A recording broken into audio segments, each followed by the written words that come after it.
سورۃ المائدہ کی آیت نمبر 7۔ الحمدللہ وکفی وسلام علی عبادہ الذین اصطفی خصوصا علی سید الرسل وخاتم الانبیاء وعلى آلہ واصحابہ الاتقیاء اما بعد فاعوذ باللہ من الشیطان الرجیم بسم اللہ الرحمن الرحیم واذکروا نعمت اللہ علیکم ومیثاقہ الذی واثقکم بہ اذ قلتم سمعنا واطعنا واتقوا اللہ ان اللہ علیم بذات الصدور۔ واذکروا نعمت اللہ علیکم، اور یاد رکھا کرو اللہ کے وہ احسانات جو اس نے تم پر کیے، وَمِيثَاقَهُ الَّذِي، اور اس عہد و پیمان کو بھی، وَاثَقَكُمْ بِهِ، جو اس نے تم سے پختہ عہد لیا، اِذْ قُلْتُمْ سَمِعْنَا وَأَطَعْنَا، جب تم نے ہی کہا کہ ہم نے بات سنی بھی، ہم نے بات مانی بھی، واتقوا اللہ، اور اللہ ہی سے ڈرتے رہو، ان اللہ علیم بذات الصدور، کوئی شک نہیں وہ سینوں کے بھید بھی جاننے والا ہے۔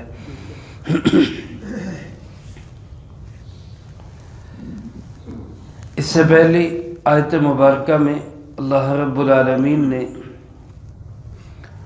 جسمانی طہارت کے متعلق احکامات کو بیان فرمایا۔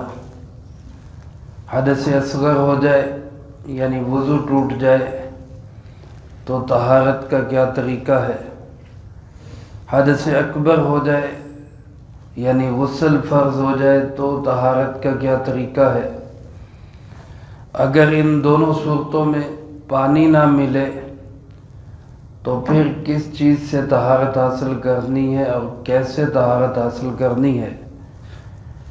طہارت کے یہ مسائل بیان فرما کے فرمایا کہ اللہ پاک تم پہ تنگی نہیں کرنا چاہتے، بلکہ اللہ پاک تو یہ چاہتے ہیں کہ تم پاک بن جاؤ۔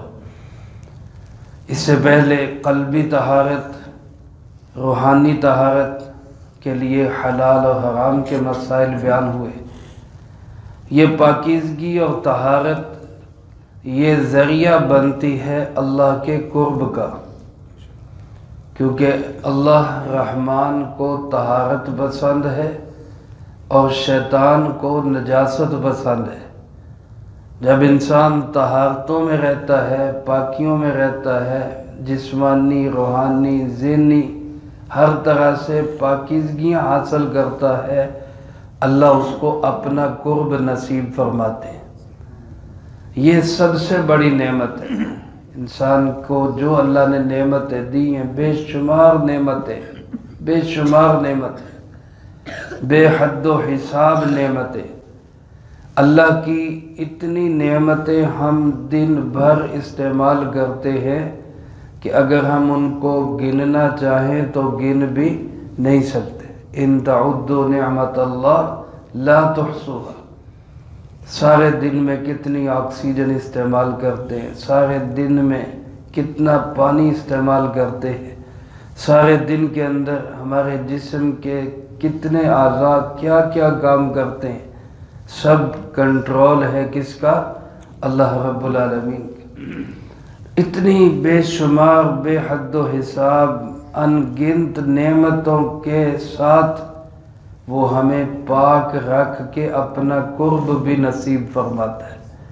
کتنا اللہ رب العالمین کا ہمارے ساتھ پیار ہے، اللہ ہمیں بھی اس کی قدر کی توفیق نصیب فرمائے۔ اللہ پاک فرماتے ہیں وَاذْكُرُوا نِعْمَةَ اللَّهِ عَلَيْكُمْ، اللہ کے جو احسانات بھی تم پر ہیں، جو جو نعمتیں بھی اللہ نے تم پہ کی، ان کو یاد ہی رکھ لیا کرو، ان کا تذکرہ ہی کر دیا کرو، اتنا ہی ذکر کر دیا کرو کہ اللہ تیرا لاکھوں بار شکر، کروڑوں بار شکر، اللہ جتنی تیری نعمتیں اس سے زیادہ تیرا شکر۔ اور اللہ کو کیا چاہیے؟ بس شکر ہی تو چاہتا ہے وہ کہ بندے میرے شکر گزار بن کے رہے۔ لیکن اللہ پاک ایک شکوہ بھی کرتے ہیں، محبت بھرا شکوہ ہے، فرمائے وَقَلِيلٌ مِّنْ عِبَادِيَ الشُّكُورُ، میرے بندوں میں شکر گزار بندے بہت تھوڑے ہیں، شکر گزار بندے بہت کم ہیں، یا کوئی بندہ بھی شکر بہت کم کرتا ہے۔ اس لیے کثرت سے اللہ کی نعمتوں کا شکر ادا کرنا چاہیے۔ اللہ کی نعمتوں کا ایک شکر تو یہ ہے کہ زبان سے بندہ ہر وقت کہے الحمدللہ، الحمدللہ الذی بنعمتہ تتم الصالحات، الحمدللہ علی کل حال۔ یہ زبانی شکر ہے۔ ایک عملی شکر یہ ہے کہ اللہ کی دی ہوئی نعمتوں کو اللہ کے حکم کے مطابق استعمال کریں۔ آنکھیں اللہ کی نعمتیں کس نے عطا کی ہیں؟ اللہ رب العالمین۔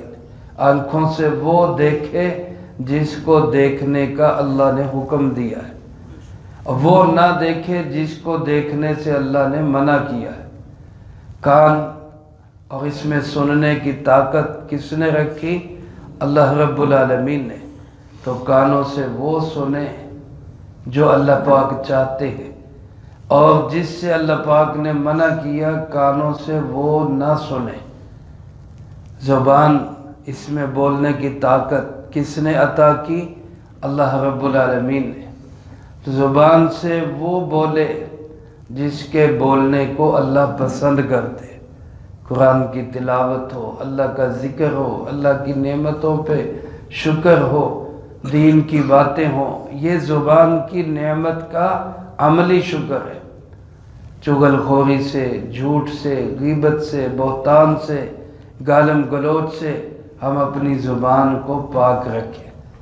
اللہ کی نعمتوں کا شکر ادا کریں گے انشاءاللہ، یاد رکھیں گے اللہ کی نعمتوں کو، بلند آواز سے کہہ دیں انشاءاللہ۔ دوسرا، اللہ رب العالمین کا تقاضا کیا ہے؟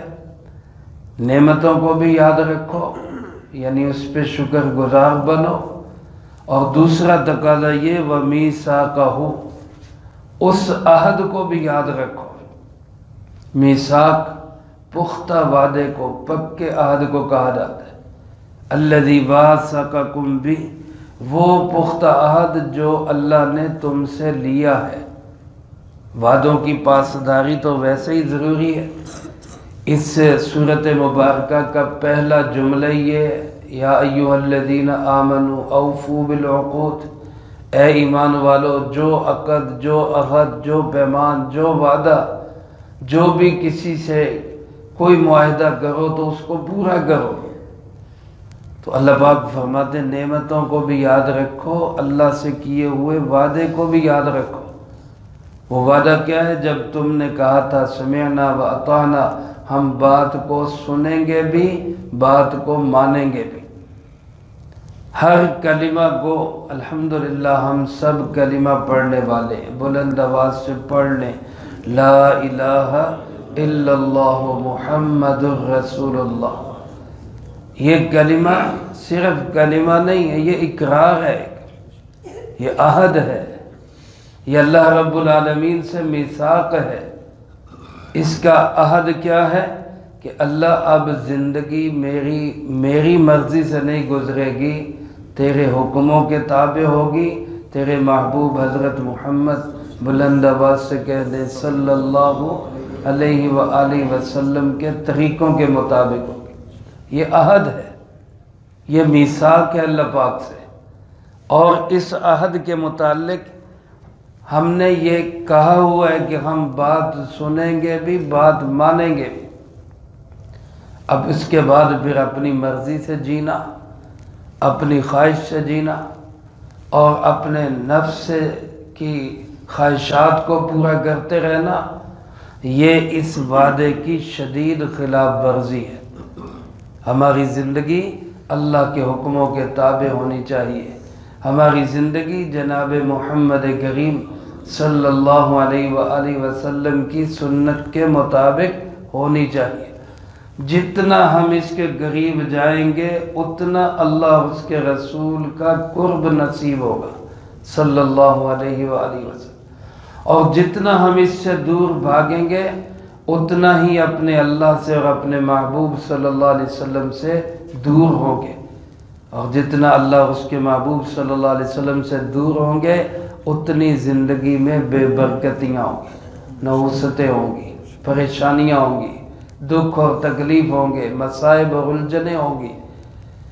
یہ نہیں کہ جو اللہ اس کے رسول صلی اللہ علیہ وسلم کے حکم کے مطابق زندگی گزارے گا اس پہ تکلیف کوئی نہیں آئے گی، آ سکتی ہے، آزمائش اس کی بھی ہو سکتی ہے، امتحان اس کا بھی ہو سکتا ہے، لیکن اللہ پاک اس کو اس امتحان میں بھی سکون اور لذت نصیب فرماتے ہیں، اس کو اس میں بھی اطمینان ہوتا ہے، اور اس کو اس میں بھی ایک لطف آتا ہے۔ اور جب انسان اللہ اس کے رسول صلی اللہ علیہ وسلم سے دور ہوتا ہے تو پھر ذرا سی تکلیف اس کو بے چین کر دیتی، کرب میں مبتلا کر دیتی۔ اس لیے میرے عزیز دوستو، میں آپ اس عہد کو نبھانے کی نیت کریں کہ ہم اپنی زندگیوں کو اللہ کے حکم کے مطابق اور اللہ کے حبیب صلی اللہ علیہ وسلم کے طریقے کے مطابق گزاریں گے۔ کہو انشاءاللہ۔ اب اس کی نگرانی کون کرے گا؟ 24 گھنٹے کوئی کسی کی نگرانی نہیں کر سکتا، کوئی فوج، کوئی پولیس، کوئی پہرا، کوئی سیکورٹی اس پہ نہیں بٹھائی جا سکتی۔ اس پہ ایک ہی پہرا ہے، اور وہ کیا ہے؟ واتقوا اللہ، اللہ سے ڈرو، اللہ کا ڈر اور خوف۔ اس کے بغیر انسان کو سیدھی راہ پہ رکھنے والی کوئی چیز نہیں ہے۔ جتنے مرضی آپ سیکورٹی ادارے بنا لیں، کیمرے لگا لیں، آپ پولیس بنا لیں، اس سے اوپر ڈولفن بنا لیں اور بنا لیں، یہ ساری انتظامی چیزیں ہیں، لیکن انسان کو سیدھی راہ پہ رکھنے والی صرف ایک ہی چیز ہے، اور وہ ہے اللہ کا ڈر۔ ورنہ انسان جب تک یہ پیرے ہوں گے تب تک تو بچے گا، جو ہی پیرے ختم ہوں گے وہ ساری اپنی منمانیاں پوری کرے گا، بلکہ زیادہ پوری کرے گا۔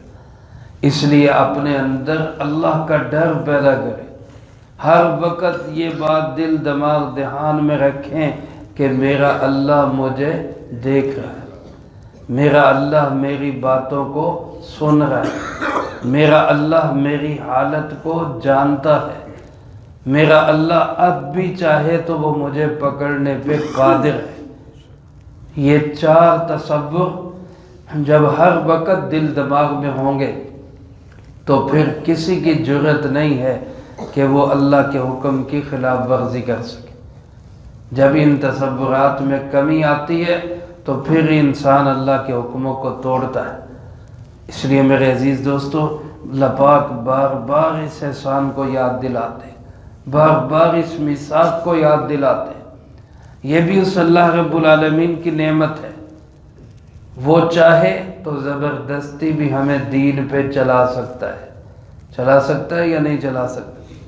اگر ابھی پیٹ میں مروڑ اٹھے اور اللہ کی طرف سے آواز آ جائے بھائی نماز پڑھو گے تو یہ پیٹ کا درد ٹھیک ہوگا، تو کیا خیال ہے جگہ ملے گی مسجد میں؟ لوگ بھر جائیں گے مسجدوں میں کہ نہیں بھرے؟ اور اگر یہی پیٹ میں مروڑ اٹھے کہ بھائی سود چھوڑ دو ورنہ یہ ٹھیک نہیں ہوگا، تو چھوڑیں گے سب کے نہیں چھوڑیں گے؟ لیکن اللہ رب العالمین کی رحمت بے کرا وہ یہ نہیں چاہتی کہ زبردستی چلایا جائے، وہ چاہتے ہیں کہ انسان اپنی مرضی سے دین پہ چلے تاکہ میں اس کو جنت میں اعلیٰ انعام عطا کروں۔ اس لیے میرے عزیز دوستو، اللہ پاک نے پہرا یہی بٹھایا بار بار۔ اب دیکھیں احکامات آتے ہیں، احکامات کے آخر میں واتقوا اللہ، اللہ سے ڈرو، اللہ سے ڈرو، اللہ سے ڈرو، اور یہ یقین دل میں بٹھاؤ کہ ان اللہ علیم بذات الصدور، سینوں کے بھید بھی جاننے والا کون ہے؟ اللہ۔ انسان اگر جسمانی طہارت میں ڈنڈی مارنا چاہے تو کسی کو کیا پتہ وضو ہے کہ نہیں ہے؟ انسان اگر حالت جنابت میں ہو اور غسل نہ کرے تو کوئی تھرمامیٹر ایسا نہیں جو لگا کے بتائے بھائی اس نے غسل نہیں کیا ہوا۔ تو یہ سب کس کے ڈر سے ہوتا ہے؟ اللہ کے ڈر سے ہوتا ہے۔ میں باوضو ہوں یا نہیں ہوں اس کی نگرانی کرنے والا کون ہے؟ میرا غسل ہے یا نہیں اس کی نگرانی کرنے والا کون ہے؟ اللہ رب العالمین۔ تو وہ سینوں کے بھید جاننے والا وہ تمہاری عملی زندگی میں بھی جانتا ہے تم کس کے ساتھ کیا کر رہے ہو۔ اگر کسی کا حق ہم رکھیں گے تو اس کو جاننے والا کون ہے؟ کسی کو نہ بھی پتہ چلے اللہ تو جانتا ہے۔ تو طہارت اور پاکیزگی یہ اصول حاصل کرنا ہے تو بار بار اس دھیان کو جمائے کہ میرا اللہ میری ہر چیز کو جاننے والا ہے۔ اللہ مجھے آپ کو سب کو اس کا یقین نصیب فرمائے، جو کہا سنا اس کو زندگی میں لا کے دوسروں تک پہنچانے کی توفیق عطا فرمائے۔ اللہم انت السلام ومنک السلام، تبارک ربنا وتعالیت یا ذا الجلال والاکرام۔